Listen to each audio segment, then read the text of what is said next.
Napakurap-kurap siya dahil para siyang natutuksong halikan nito at lalo na nang ilapit nito ang mukha sa mukha niya. Maganda ba talaga ako? Nang aakit ang mga matang tanong nito sa kanya, saka ikinawit ang braso sa leeg niya. May kung anong pumalag sa pagitan ng kanyang dalawang hita. Lalaki lang siya at mahirap tanggihan ng ganitong klaseng kagandahan. Napalunok siya. Ngumiti si Savannah, saka siniil siya ng halik sa mga labi. Nag-init bigla ang kanyang buong katawan. Para siyang kandilang unti-unting nauupos ng mga sandaling iyon. Ngunit bago pa siya tuluyang makalimot, mabilis na siyang kumalas sa pagkakayakap dito. Alam niyang lasing lamang ito at never siyang nagsamantala sa isang babae na wala sa maayos na itong pag-iisip. Mas lalong hindi siya rapist. Lasing ka na, aniya rito. Di ako lasing, anang babae sa kanya. Akmang yayakapin siya nitong muli, ngunit mabilis siya nitong naitulak. Please stop it, Savannah! Naningkit sa inis na sabi niya rito. Kung may isang bagay kang dapat matutunan, yun ay ang never kang manlimos ng atensyon ng isang lalaki. Hayaan mong sila ang maniklod sa atensyon mo. Pagkasabi nun, mabilis na niya itong tinalikuran saka nagmamadali siyang pumasok sa loob ng kanyang kwarto. Ang totoo, kaunting-kaunti na lamang at malapit na siyang matukso. Mabuti na lamang at pilit niyang pinapaalala sa kanyang sarili na hindi ito ang totoong Sarah. Nagtungo siya sa banyo saka nagubad ang damit at itinapat ang katawan sa shower upang pawiin ang pag-iinit na nararamdaman. Muntika na siya kanina. Napapikit siya nang maaalala ang magandang mukha nito. Isa lamang itong impostor. Napakurap-kurap si Savannah habang sinusundan ng tingin si Rigor, saka nakibit-balikat na muling itinuloy ang pag-inom ng alak. To hell with you people. Nakaismid na dugtong niya habang nagsasaling muli ng alak sa baso. Ang lungkot naman ng buhay niya.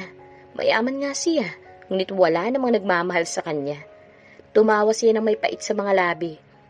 Pera lang ang habol sa kanya ng gagong liyo na yun. Muli siyang tumayo at naglakad patungo sa harapan ng salamin, habang hawak ang isang baso ng alak. Bapawiin ko ang lahat ng sa akin. At wala akong ititira sa iyo, ni singkong duling. Sisiguraduhin kong ibabalik kita kung saan kita pinulot. Galit na galit na sabi niya, saka tumawa ng malakas na animoy kontrabida sa isang pelikula. At ang babaeng yun, titiyakin kong sa kangkungan ng bagsak niya.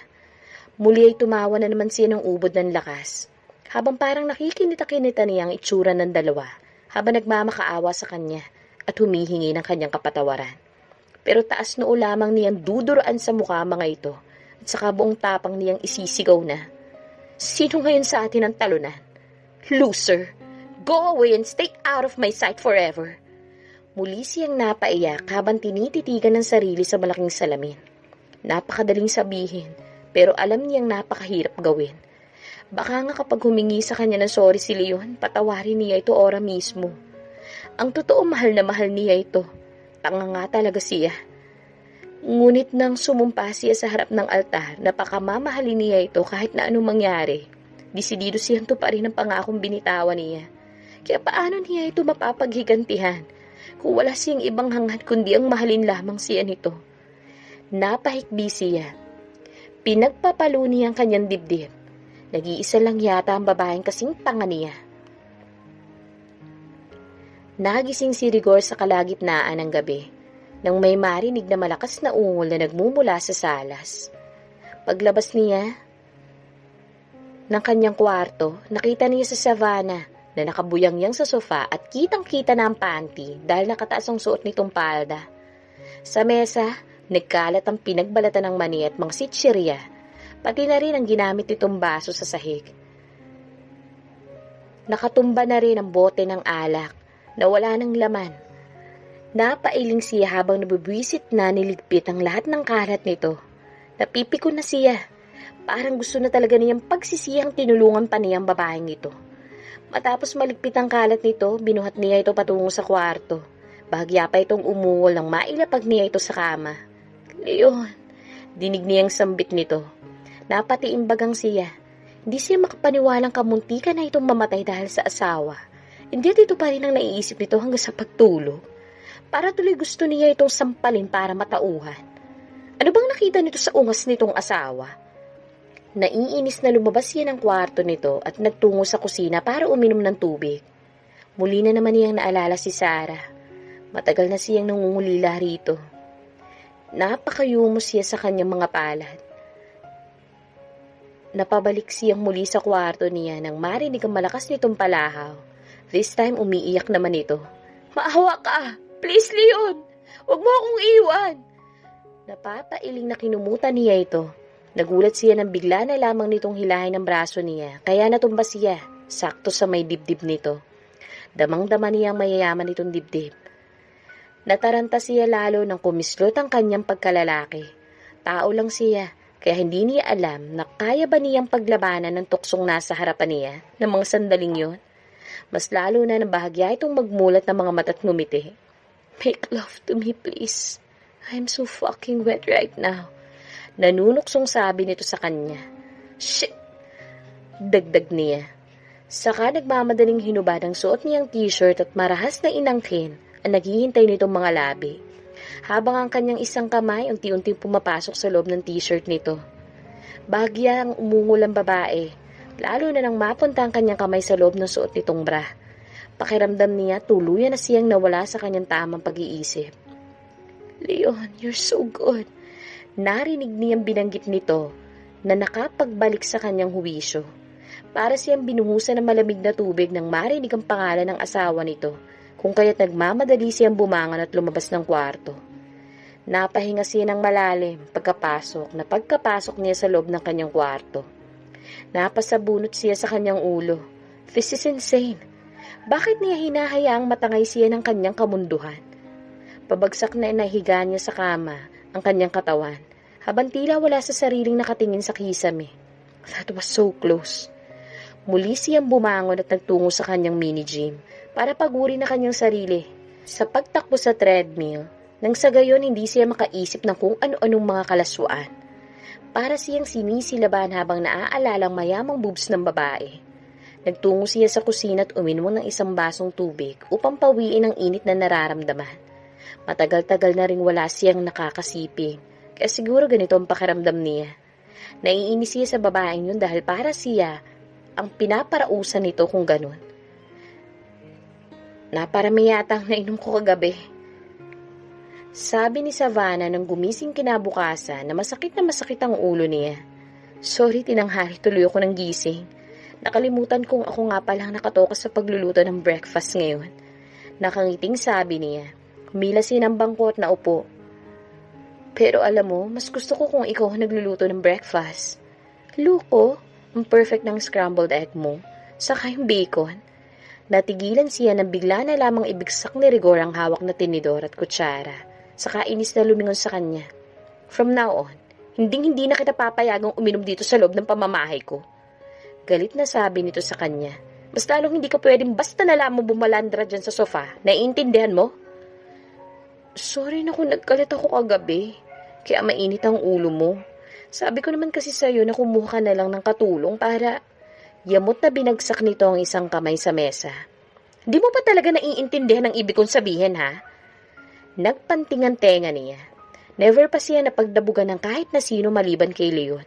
At walang kaso sa kanya yon dahil asawa naman niya yon. Pero ang lalaking to, ni hindi nga niya ito kaano-ano, pinagdadabugan siya. "Hoy, teka nga. Huwag kang umasta na parang ginusto ko talagang tumira sa pamamahay mo. Baka nakakalimutan mo na ikaw ang nag-offer sa akin na baguhin itong mukha ko at magpanggap na Sarah. Kaya wag mo ako masigaw-sigawan na parang nagmakaawa ako sa yung tumira dito." Inis na sabi niya. "Talaga lang ha?" Anitong pinandilatan siya ng mga mata. "Baka gusto mong ipaalala ko sa'yo lahat ng mga pangyayari. Remember, umiiyak kang bumalik sa ospital at mamakaawan tulungan kitang pagandahin. O gusto mong balikan natin ang CCTV para maalala mo kung gaano ka kadesperada ng araw na malaman na pinagplanuhan kang patayin ng asawa mo." Natahimik siya. Muli ay naaalala na naman niya ang mga narinig sa kanyang asawa ng araw na yun. "Oh, bakit bigla ka natameme ngayon?" May sarcasm sa tonong tanong nito sa kanya. Hindi siya nakasagot. Naalala na niya naman kung gaano kasakit ang marinig mula kay Leon at sa babae nito na masayang-masaya mga ito sa pagkaakalang patay na siya. Umiwas siya ng tingin. Pwede bang huwag na natin pag-usapan yan? Ang aga-aga sinisira mo ang araw ko. Ba't ko usap niya rito? At sa palagay mo, hindi mo sinisira ang araw ko? Pinuyat mo ako ng gusto. Inis na sabi nito sa kanya. Pinuyat? Paano naman kita pupuyatin? Hindi ka nga uminom kagabi. Tiningnan siya nito ng matiim. Wala ka ba talagang naaalala? Tanong nito sa kanya. Umiling siya, saka nagkibit balikat. Ang natatandaan ko lang, uminom ako. Then namalasing ako, natulog na ako. Tapos na panaginipan ko na yung walang hiya akong asa. Natigilan siya at kunot noong napatingin muli dito. Did I? Oh no! Napayakap siya sa kanyang dibdib. Pinagsamantalahan mo ba ako? Nagbibirong tanong niya rito.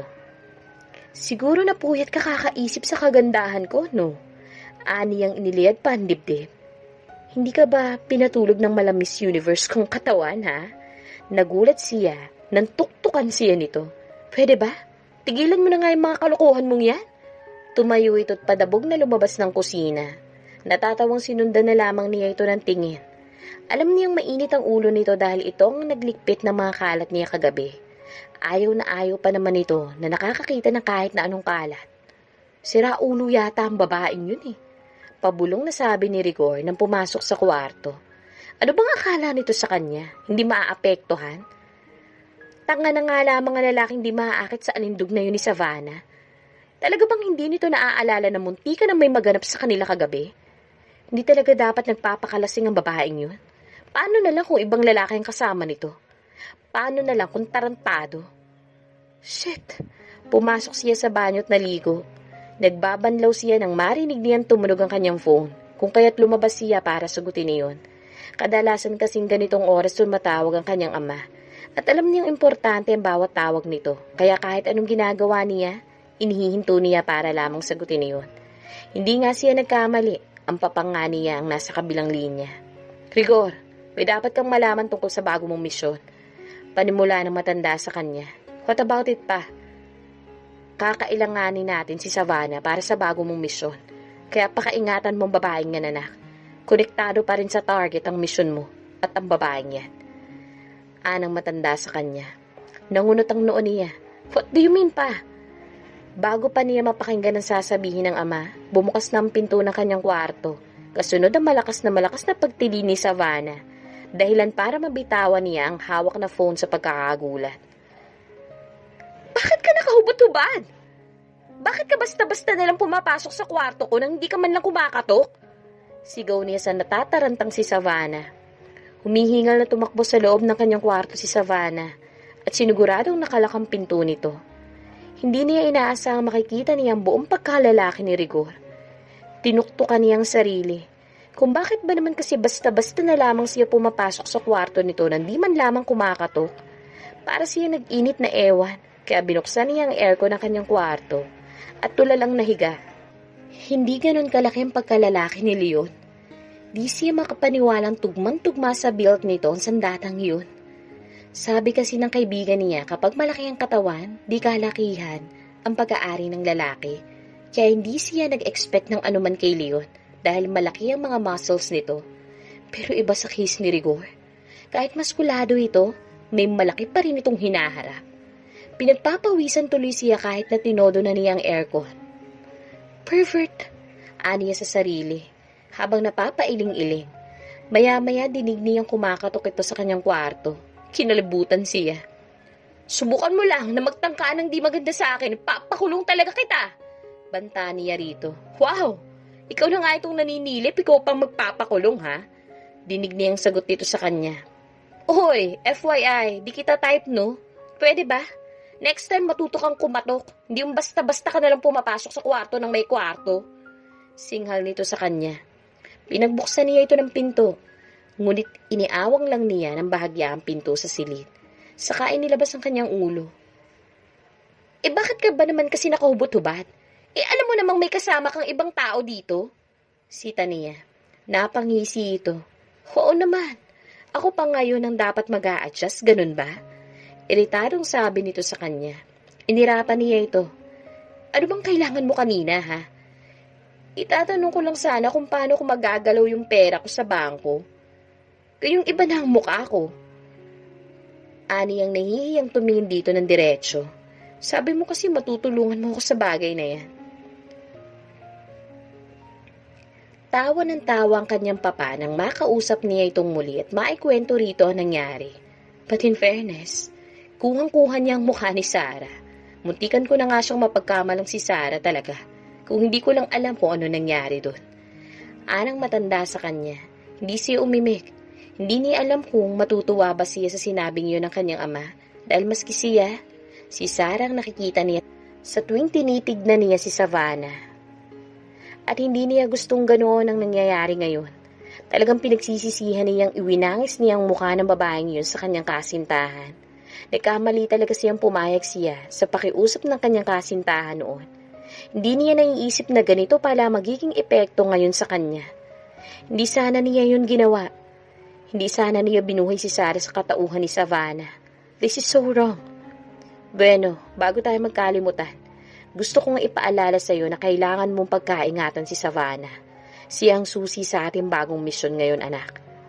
Muling paalala ng matanda sa kanya. Pa, pwede bang paka-explain na mabuti kung ano talagang ibig niyong sabihin sa bagay na yan? What? Takang tanong ni Savannah nang mapansing parang tulala si Rigor nang lumabas ito ng kwarto nito saka tumingin sa kanya. Gusto mo makaganti sa asawa mo, hindi ba? Gusto mong maranasan nila ng doble yung sakit na nararanasan mo ngayon dahil sa panlulokong ginawa nila sa'yo, right? Tumango siya. Kailangan mo makipag-cooperate sa akin. Naaawa ko sa'yo. Sa lahat ng ayoko, yung may mga inaapi. Kaya tutulungan kita sa bagay na yan. Pero sa isang kondisyon, sabi nito sa kanya. At ano namang kondisyon yun? Di ba pumayag na nga akong baguhin ang pangalan ko? Ani ang umikot ang mga mata. Kahit na nandidiri ako sa pangalang yan, dahil yan yung name ng aso ng kapatid ng asawa ko, papasukin natin ang kumpanya nyo, sabi ni Rigor sa kanya. Gusto mong maibalik sa'yo ang lahat ng mga ari-arian nyo, hindi ba? Pwes, papasukin natin ang kumpanya nyo at tutulungan mo kong gawin yun. Pag nanakawan natin ang kumpanya namin, hindi pa naman ako nasisiraan ng bait para gawin yun, no? Tanggi niya. Paano mababalik sa yung kayamanan mo kung hindi natin gagawin yun, abe? Sa palagay mo, kikilalanin ka pa ngayon ng board of directors sa mukha mong yan? Tanong nito sa kanya. Kaya kong patunayan sa pamamagitan ng fingerprints ko. Kung sino ako, Rigor? Get niya rito. Palagay mo ganun lang kadali yun? Aabuti ng ilang taon at katakot-takot na gastos bago mo mapatunayan sa korte kung sino ka. Saan ka sa palagay mo kukuha ng panggastos sa abogado mo? Besides, paano natin magagawa ang plano mong paghiganti kung magpapakilala ka sa kanila? Hindi siya makasagot. Maya-maya napaisip. Pag nanakawan natin ang kumpanya namin, anong gagawin natin kapag nahuli tayo? At sino namang may sabi sa'yo magpapahuli tayo, ha? Tanong nito sa kanya. Pwede bang pakatpaliwanag sa akin kung bakit natin kailangan gawin ang lahat ng to, ha? Tanong niya rito. Anak ng teteng naman. Akala ko ba nagkakaintindihan na tayo? Gusto mong maibalik ang lahat sa'yo, hindi ba? Paano mo mababawi ang lahat ng yun kung hindi natin gagawin to? Oo, gusto ko mabawi ang lahat ng para sa akin. Pero hindi sa parang mababankrupt ang company namin. Ayoko naman magsara na lang basta yung company namin. Pinaghirapan nyo ng mga parents ko. Sino naman bang may sabi sa'yo magsasara ang company nyo? Anitong tinignan siyang mabuti. Kung gusto mo makapaghiganti sa asawa mo, kailangan mo kong pagkatiwalaan. Nagawa mo nang ipagkatiwala sa akin ang pagkatao mo, nang pumayag ang palitan ko ang mukha mo. Ngayon mo pa ba naman ako pagdududahan? Hindi naman kita pinagdududahan. Curious lang ako kung bakit mo gustong pagnakawan ng kumpanya namin. Talaga bang mahirap kang makaintindi o nagtatanga-tangahan ka lang? Napipi ko nang sabi nito sa kanya. Ilang ulit ko bang sasabihin sa'yo na para mabawi mo ang lahat sa lalaking yun, kailangan nating gawin to, okay?